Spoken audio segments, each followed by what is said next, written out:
What's up, Teen Talk fam? It's your host, B. Shaw, and I'm here with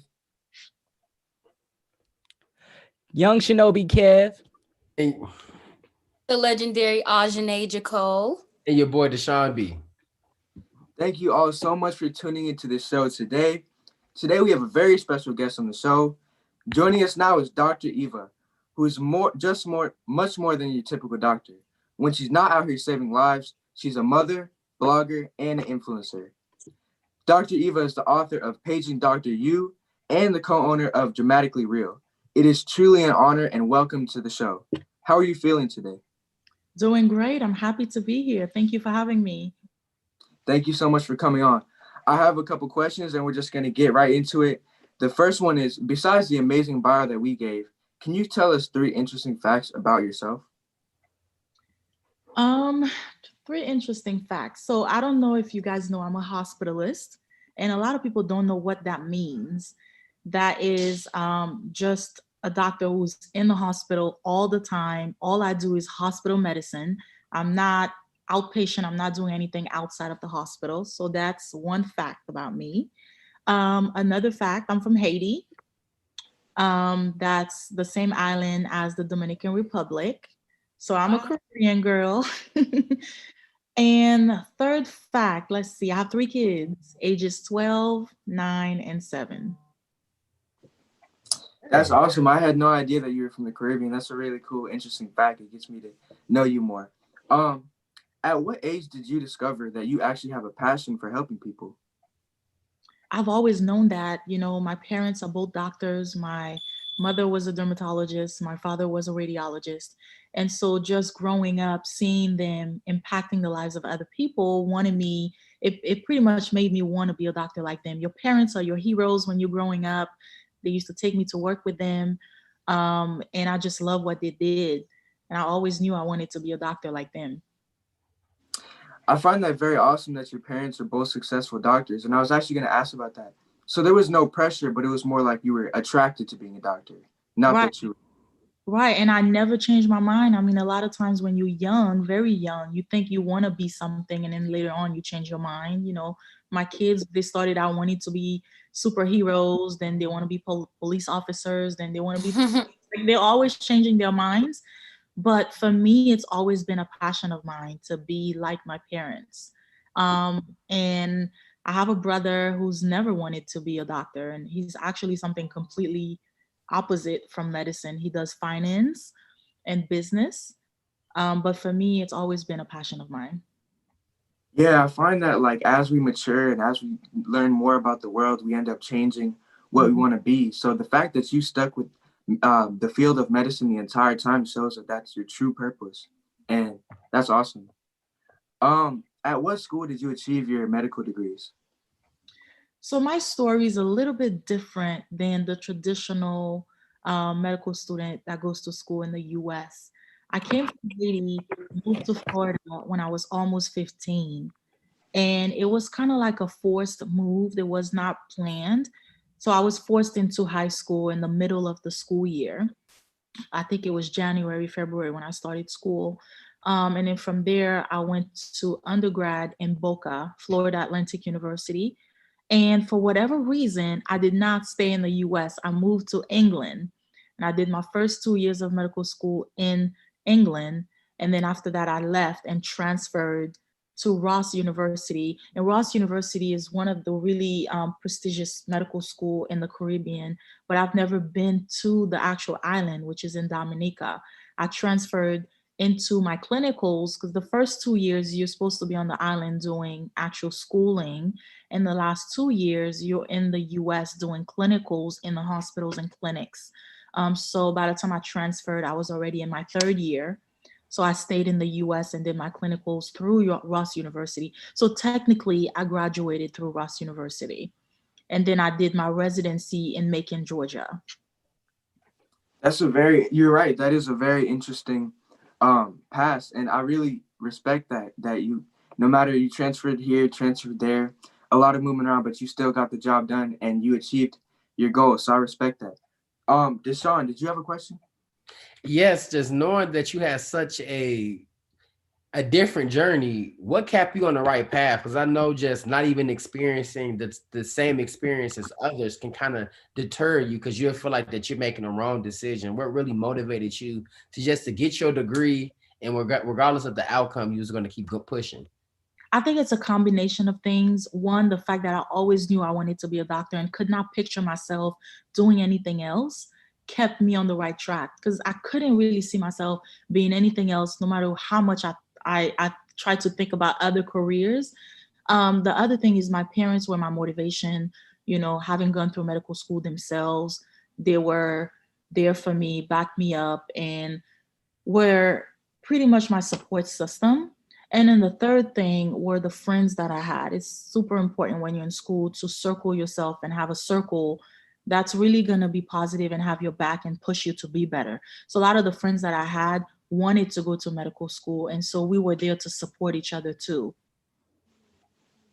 Man, having the right friends can definitely change your outcome. And I learned that across just going through friends throughout the years. It seems like when you get your friends in your stages of you really growing, I feel like those are your true friends. Right. If you know what you're passionate about and you know what you want to accomplish in life, make sure you look around you and see if the people around you are positive. Are they going to push you to be the best? Are they going to have your back? Are they going to support you? And if they don't, then they're probably not the right group of friends to have around. Exactly. Yes, I actually remember a quote. It was, "You are the average of your five closest friends." And so, yeah, your choice of friends can either bring you up or actually drag you down.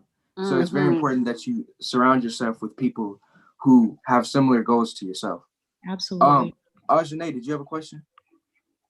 Yes, my dream college is in Hawaii, which is on an island. And you traveling so much, I just have to know, is it easier to study, even though Hawaii is part of the United States, is it easier to study in the States or on an island? Like, how do you stay focused? Right. So it all depends on you. You have to know yourself. You have to know your weaknesses and try to avoid your weaknesses. Being on an island surrounded by water, surrounded by beautiful temperatures, surrounded by, Yes, the beaches, and it's gonna make you want to be out more. It's gonna make you want to be out there yes. and party and do, but then at the same time, depending on who you are, if you're really somebody who can focus and will not allow the Mhm, distractions to deter you from your goals, maybe you'll be mhm. out on the beach with a book in your hands, studying while you're getting a tan instead of Okay, I like our that. friends. So it depends on who you are. So you really have to start thinking about those things when you are applying for schools. Okay, Yes, I it's very like that. important. I feel like the college environment, not only on islands, but just in general, there's a lot of distractions because, there's parties and all that. You can go out more. You have more freedom than you did in high school. So I feel like it's very important that if you're going to select a college, you have to make sure that you stick to your strengths and make sure you're doing what you need to be doing because that's the reason that you're there. Mhm. KJ, did you have a question? Yes, I did. So you work in the medical field as a you basically work with medicine, right? Right. So would you choose the medicine that we make over like natural herbs and natural stuff from the earth, or how would those like come together? Because I know a lot of medicines mimic the natural herbs from the earth. Um, So, you know, I am all about the natural stuff and organic things like that, right? Mhm. But to a certain extent, a lot of the herbal medicines that you see that they sell over the counter in the store, those are not really regulated. And so you can't really tell for sure if what they're telling you is in the bottle is really that amount that's in the bottle. Is there any additional extra little things in there that they're not telling you about? It's not regulated. So you're buying that thing, trusting what they're telling you without anybody else backing that up. Whereas the medicines that are prescribed are definitely regulated. So what's in there, we know 100% the amount, and we know what's in there. We know all the side effects. We know all the benefits. So that's the difference between the two. Um, there are definitely some advantages to prescribing medicines versus taking things over the counter and vice versa. For example, if you have an infection, really bad infection, and you need an antibiotic, that's going to need to be prescribed. You're not going to be able to go over the counter and get something to treat your infection. You know, if you have pneumonia or if you have meningitis, those things, you need a prescribed medication for that. So, and there's many other examples, but the two are really, really different. All right, I got one more question because I've been hearing a lot of things surrounding like sea moss and alkaline diets and different stuff like that. Do you believe that mucus is the nat like that's the main thing for like diseases and infections and viruses, the attaching of mucus? And if you do believe that, then why don't we just change everything to alkaline? Well, there's a lot of things that in combination will cause you to have an infection or cause you to have an issue. One, you have to keep in mind that there are genes, genetics involved. You know, things that run in families sometimes may not run in somebody else's family. So you have to consider that. You have to consider somebody's ethnicities when it comes to certain diseases. You know, like African Americans have sickle cell, white people don't. Things like that. You also have to consider, and there are some diseases that white people get that other people don't get, you know, like cystic fibrosis. You find that more in Caucasians than you do in African Americans. Like you have to consider genetics, you have to consider diet. What are you eating since you were younger? You have to consider the environment you live in. You have to consider lifestyle. You know, are you doing drugs? Are you exercising? Are you active?